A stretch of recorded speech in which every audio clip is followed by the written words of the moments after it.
everyone to Japanese with Adi. This is your Adi with you, and this is our second video, and the first video was about introduction to our channel, what's our channel's motive, and what's our channel's motto, etc. That was our first aim.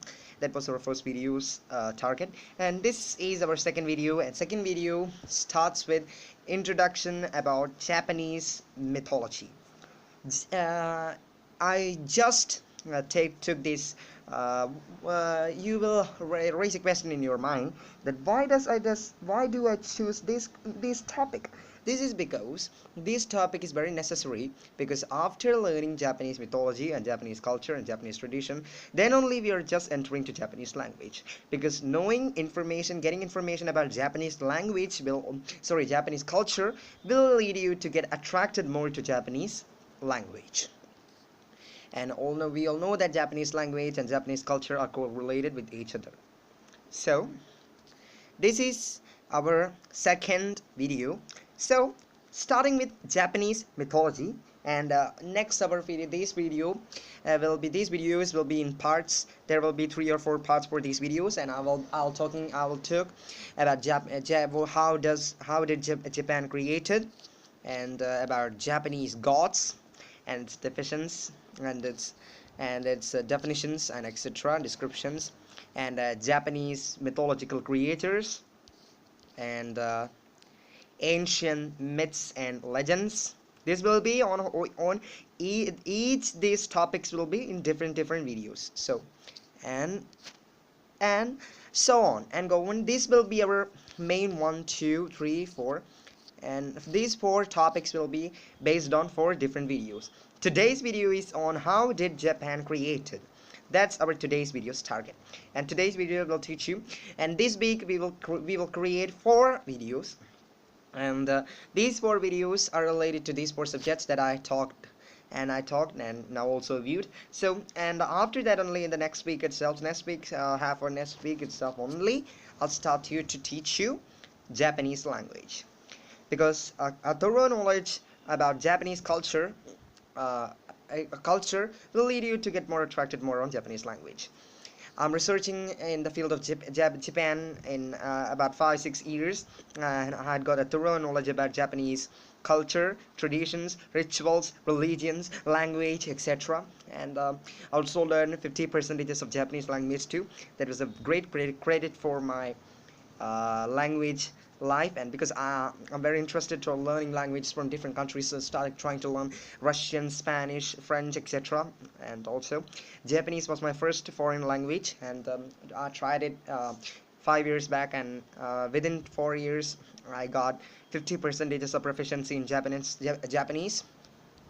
And also the love towards my love towards Japanese culture and tradition also led me to talk more about more about Japan, and create a channel like Japanese with Adi. Japanese with Adi just not only belongs to it's not about learning language about Japanese language. It's all about Japanese people, like Japanese people's culture, tradition, etc. All about Japanese. So about Japanese culture, tradition, and language. That's my channel's motto. So let's begin with today's topic, Japan creation. And also my helper, and giving a great thanks to this app maker, and this app is Japanese mythology. You will get this app from Play Store. You can search Japanese mythology and download this application, just 8 or 9 MB, and you can download it, and you can read in your mobile phones and other electronic equipment, so you can read these all mythology of Japanese, basic mythologies. There are a lot of mythological stories in Japan, and that's natural, because each country has its own tradition, culture, mythology, etc. And Japan also consists their own tradition, their own culture, their own mythology, and there are thousands of mythologies, different mythological books in Japan. You can also read it through ebooks, etc., or buy it through other online services. Or yes. So let's begin our today's video. How did Japan created? I'll just read this given description only, and you will understand it more when I read it. So, the beginnings. This is a picture depicting Izanami and Izanagi, and also a sparrow on a small island below. There's a story behind this picture, and that story is revealing now. When heaven and earth began, three deities came into being: the spirit master of the center of heaven, the august wonderless producing spirit, and the divine wondrously producing ancestor. These three were invisible. The earth was young then, and land floated like oil, and from it reed shoots sprouted. From these reeds came two more deities. After them, 5 or 6 pairs of deities came into being, and the last of these were Izanagi and Izanami, whose name mean the male who invites and the female who invites. So the name Izanagi and Izanami means a male or female who invites. So next paragraph. The first 5 deities commanded Izanagi and Izanami to make and solidify the land of Japan, and they gave the young pair a jeweled spear. Standing on the floating bridge of heaven, they dipped it in the ocean brine and stirred.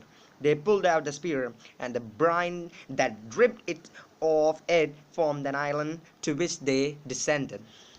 On this island they built a palace for their wedding, and a great column to the heavens. Izanami examined her body and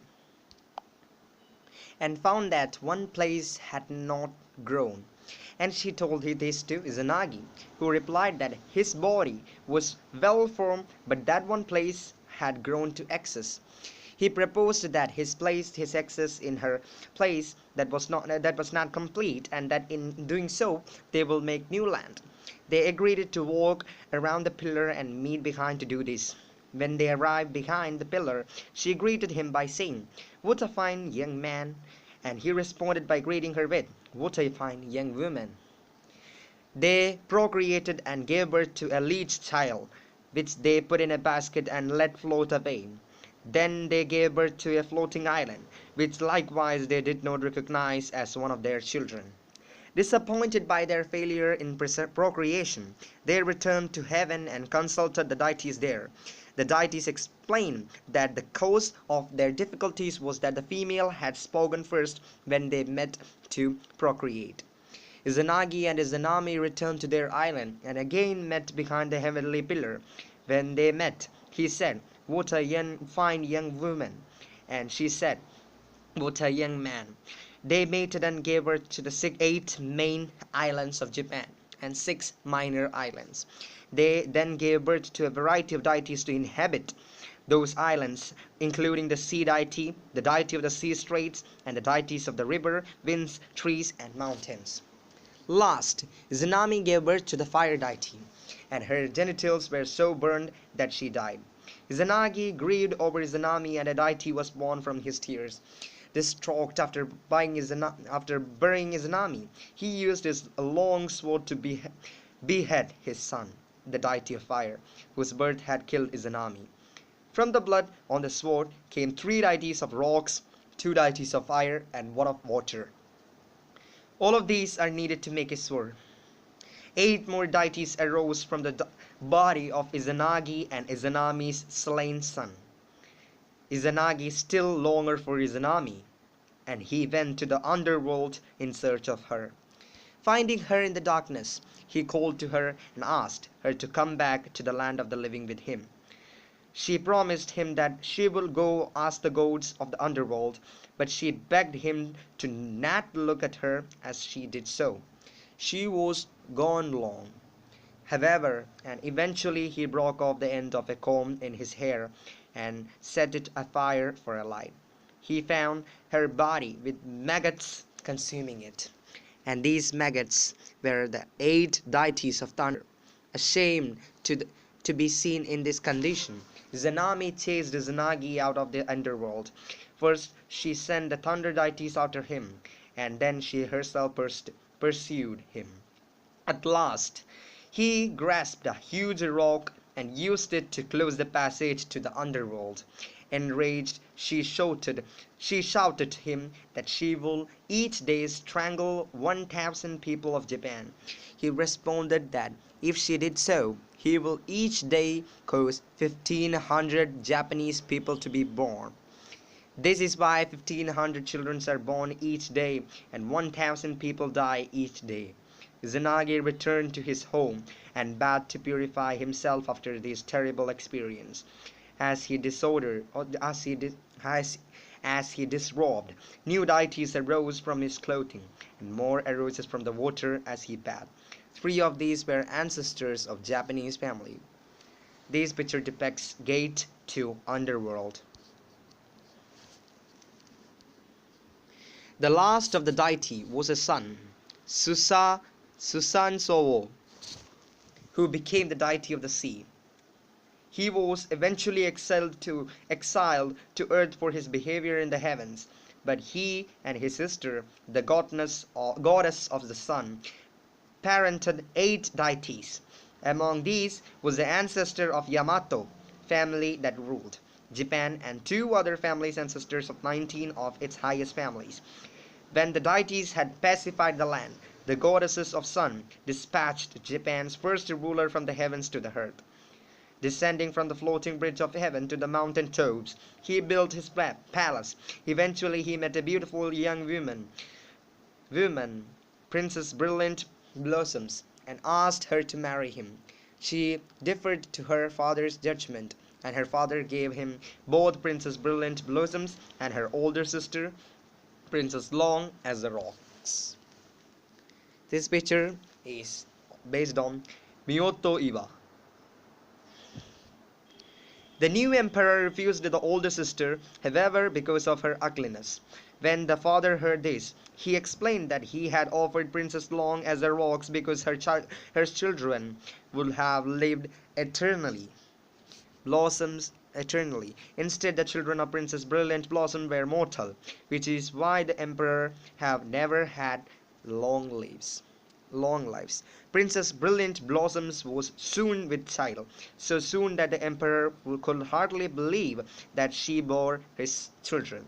To prove herself, she built a palace and shut herself in it and set fire to it, knowing as he did that the children of anyone but the emperor could not survive the flames.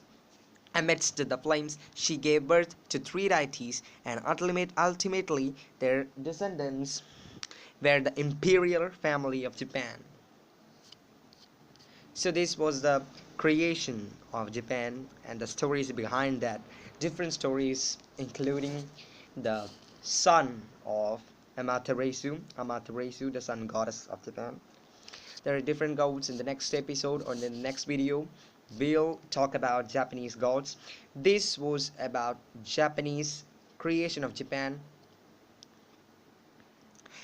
starting from a very amazing lines. This was an amazing experience for me, and I think that it was an amazing experience for you people also, to spend time with me. And thank you for spending your precious time with me.